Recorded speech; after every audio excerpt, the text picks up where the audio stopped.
So session 3 is entitled Getting to Entrustment, and we're going to continue with 4 short talks again, and then we'll leave time for questions.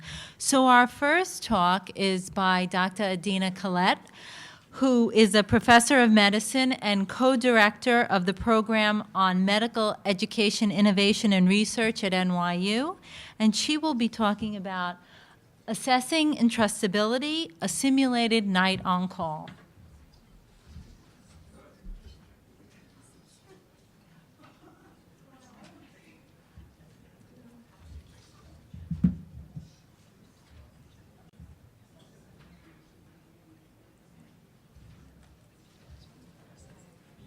Okay, I hope everybody had a good break.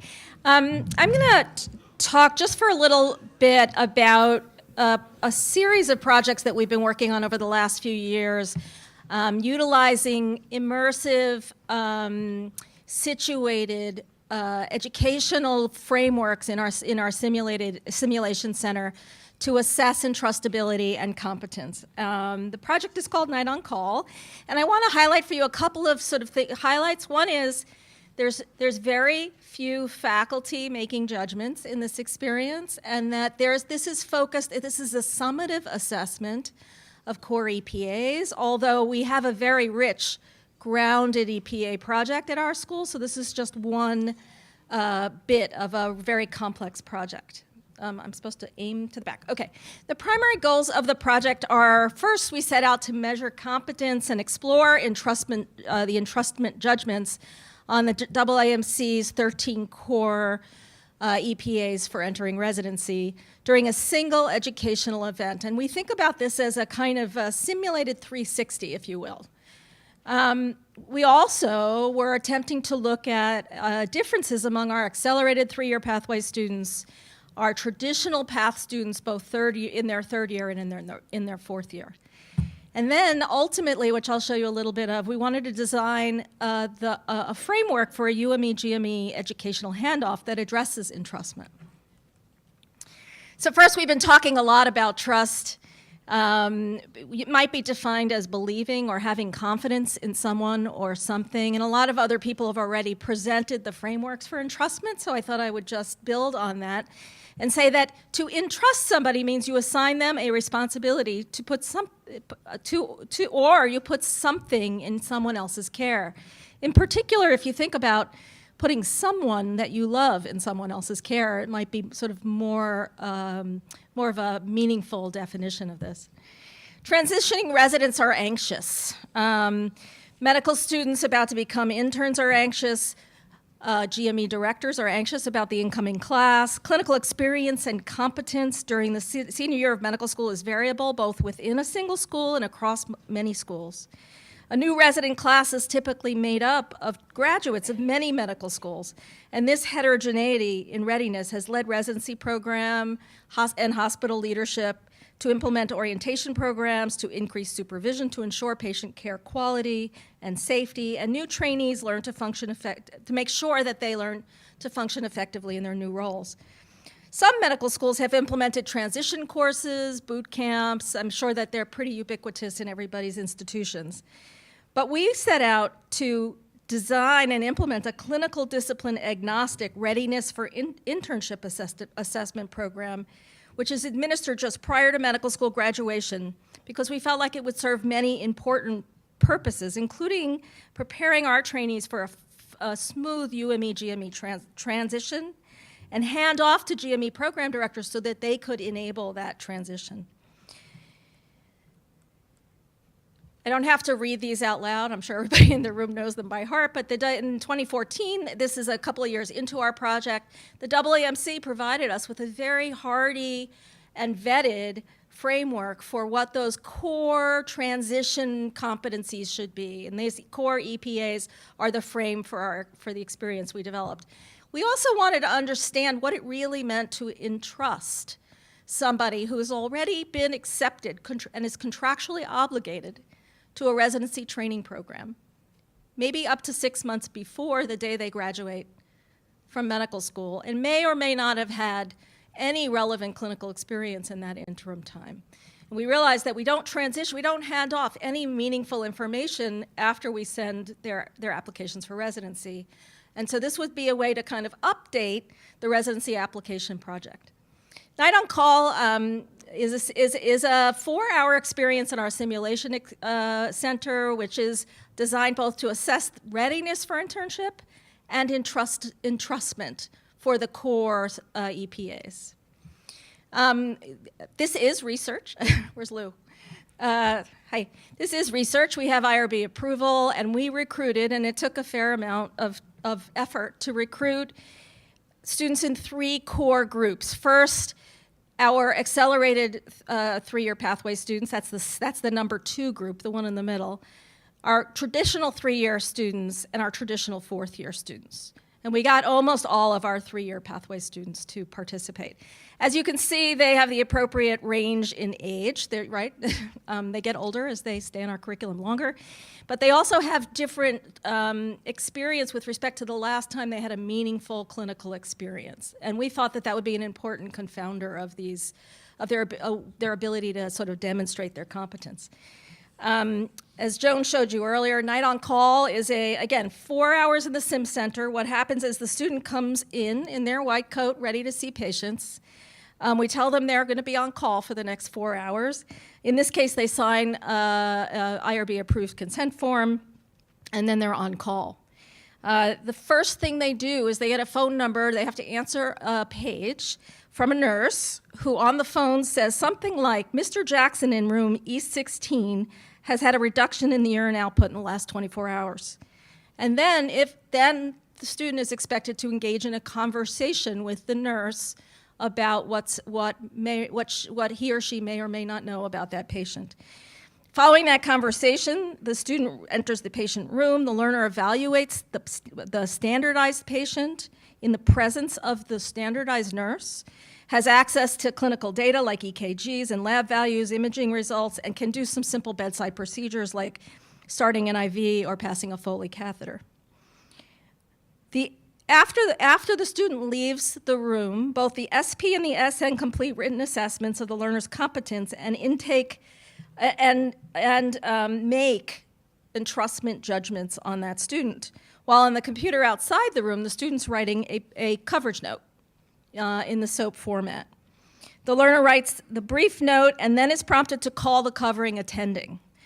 This is the only non-standardized, this is standardized attending on the other end of the phone, but we have their cell phone numbers wherever they happen to be, and they answer the phone. They have the student presents the case to the attending. They have a conversation about the clinical decisions that need to be made, and then they hang up the phone. And then the attending assesses the competence of the student and makes an entrustment judgment. Finally, the student completes a content-specific Wise on Call module, which is takes about 20 minutes or so if they do the whole thing, which takes them through a series of partially worked and then unworked clinical cases in the domain of oliguria. And then after that, they see a second case, same procedure. They get paged, they talk to the nurse, they go inside, evaluate the patient in the presence of the nurse. They can ask for data, they can make management decisions, and they write a note. In this case, it's also a case of oliguria, but with a different underlying cause and a different sort of clinical scenario. And then the student writes a note again. The learner is then paged to see a third case. This time the patient has high blood pressure and is complaining of a headache. The learner interacts with the SP and the SN in exactly the same way, writes a coverage note, and then goes on out of the room and is evaluated by everybody who interacted with the student. This is a case where they have to decide whether there's an urgent or emergent component to this case. Immediately after seeing that case, the learner has 10 minutes to sit at a computer with internet access, formulate the clinical question raised by that case, answer it using online literature sources, while a medical librarian observes and evaluates the learner's search process at a remote location. The medical librarian only sees what's going on the computer screen. Then the student, there's a supervising standardized intern on that case that instructs the learner to go get consent, quote unquote. Go get consent from Mr. Smith for a diagnostic thoracentesis.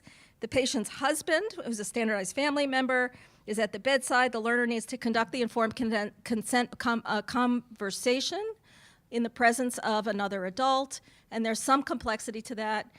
We give them actually a little card that describes what a thoracentesis is and what the indications are so that they don't have to fumble around with what the clinical decisions are. And then they walk out and everybody assesses the student again.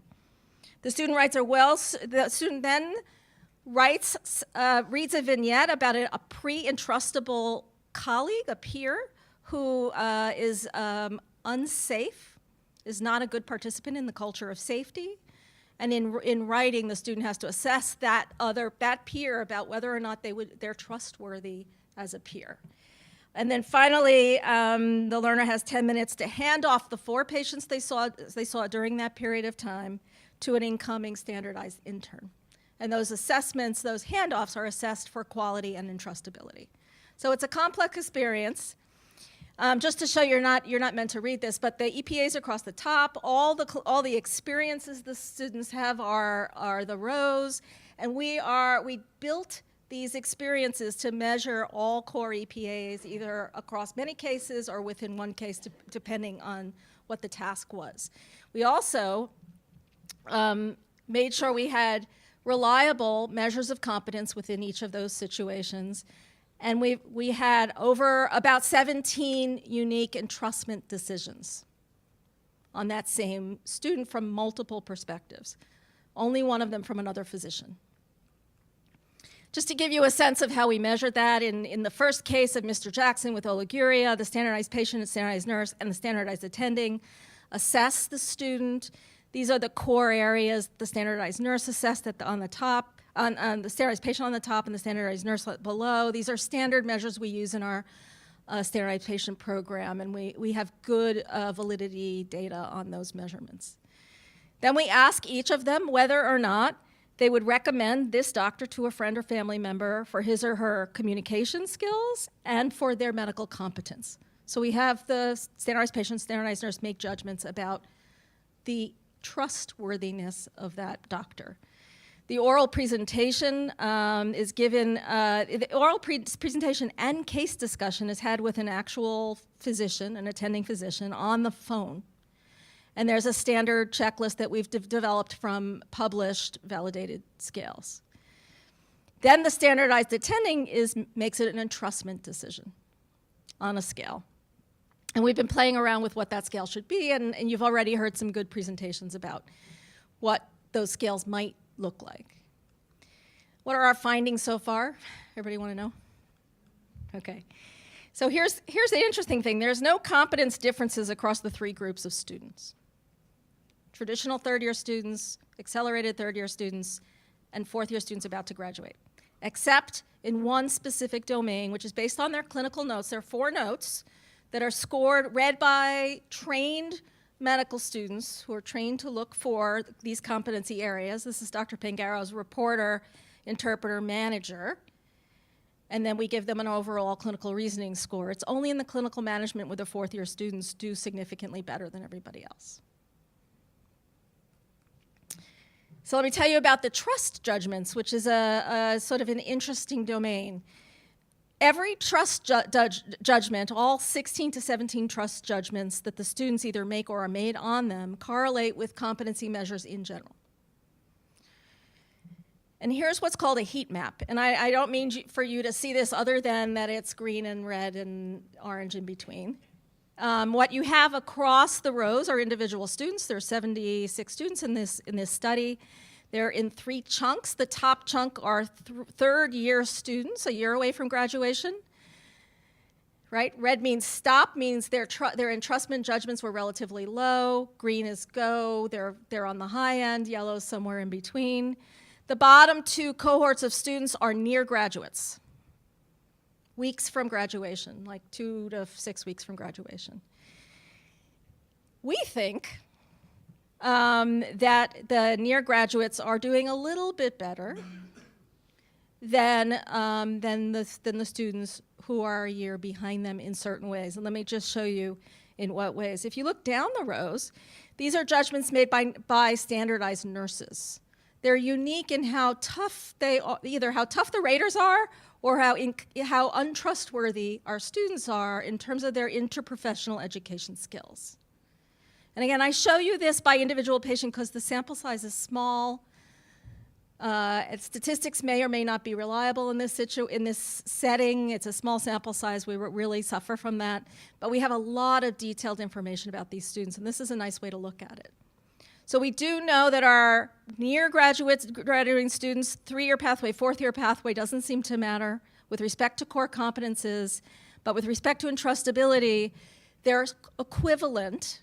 And the 3-year students, although there's more of them, so it seems like there's more green on top, are not quite as trustworthy as our near graduates.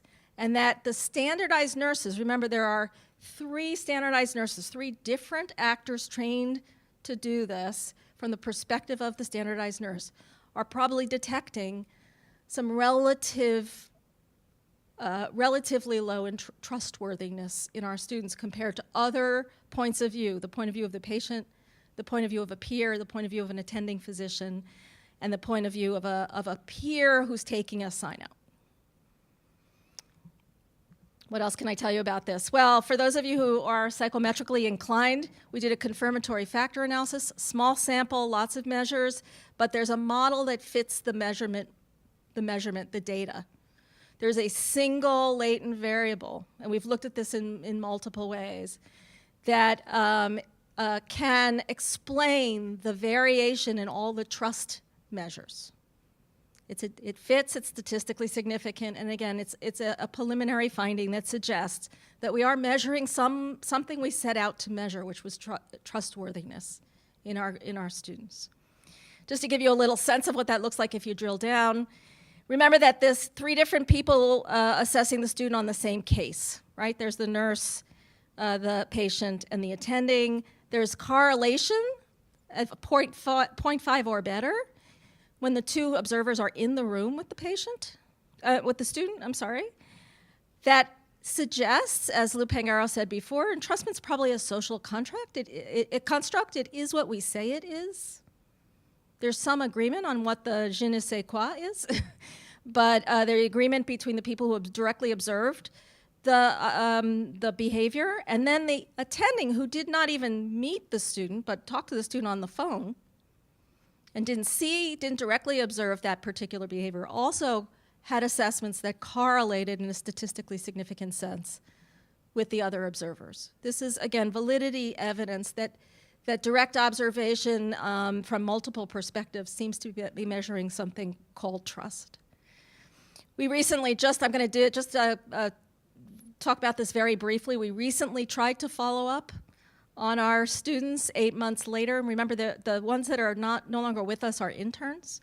And just to demonstrate, we did a briefer version of Night on Call because we knew we couldn't get interns to come to the Sim Center for a 4-hour experience. So we selected some key experiences. This is to show you in red that we had a hard time recruiting the whole group. We only got half of our 3-year pathway students. That's because they're in various different residency programs and it was very difficult. We went way out of our way to try to recruit them. Joan sent many emails. We incentivized them very nicely financially, but it was still a difficult thing to do. So we're gonna, again, this may have to be a required activity if we're gonna be doing this. But just to show you preliminary data, these are 29 students total. This is 8 months later. And there was no statistically significant difference in the mean performance, their competency, and their trustworthiness. This is just one example. There we go. So it might be even slightly lower, although the sample size is so low that we don't want to say anything too much about that. And that's 10 months later. So again, it may not be what you wanted to hear. But let me tell you how we're thinking about it, which is that that competence and trustworthiness are probably not a smooth, linear climb to nirvana, but is something that develops in fits and starts, where people become competent and then there's a degradation of their learning and their competence depending on what they're doing, and then they can get boosted back up. So let me just show you what our theory is here. There's a very steep learning curve in this domain in the third year of medical school. In fact, they may overlearn, and we have some evidence that that's true, since some of our measures on our third-year students were higher than our measures on our fourth-year students. If you spend your fourth year only intermittently doing clinical activity, you may lose some of that ability to demonstrate core competence. But if you're boosted at just before graduation, you may get right back up where you were on a very steep slope and then decay very slowly, depending on what you're doing day to day during internship. So some of the interns, these were residents across all our GME programs, and some of them were good at this stuff and some of them were more spotty.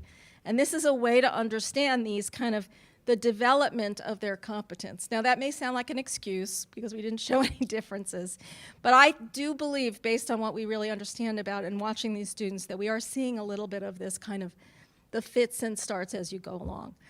Just to show you that this is part of our ACE consortium participation has us following EPAs 2, 7, 9, and 13. There's lots of granular, grounded entrustment decisions being made in our medical school from the very beginning all the way through. We think that night on call could be a final summative event that might be the dependent variable for some analysis around what some of these multiple measures are telling us. But we understand that it has sort of limited utility. It is just a high stakes exam at the end, just before graduation. What we'd really like to do with this data is to provide lots of detailed feedback to students and to program directors. We can give competence data and entrustment data, both to the student and to the GME programs. And I'm trying to, oh, there we go. So that students, again, there'd be granular EPA-based data that the students would get. Maybe they'd have a few weeks to work on some things. They'd have to come up with a learning plan. And then they'd have to talk to their GME program director about what that plan is. So that's the potential for the UME-GME handoff. Let me just beat you to the chase. The question we're fighting with now in our minds is night on call a valid measure of entrustment for the purpose of handoffs across UME continuum? And here's the road ahead. We think we have authentic role and situation-based assessments. We think that we design that based on educational and clinical content frameworks that have been vetted nationally and internationally, and so there's validity to that. It's a multi-rater assessment, and which fits a measurement model and a confirmatory factor analysis. But what we haven't really talked about, which I think what I would like to have a conversation about, is what are the consequences of doing this if we could? Which I think there's evidence. Other researchers have asked program directors, would they want this data from the UME setting if they could get it? And program directors actually say no, which is interesting. But I think that if there were a sort of a more rigorous approach to this that was more uniform across the UME community, that would probably address the concerns of GME programs. And so what are the consequences for our students and our programs if we did know this level of granular information before they started their GME programs? That's the next set of questions for us. And just to tell you that you cannot do a 4-hour simulation of a night on call without a large team of very talented people, many of whom are in this room, and I want to thank them very much. Thanks.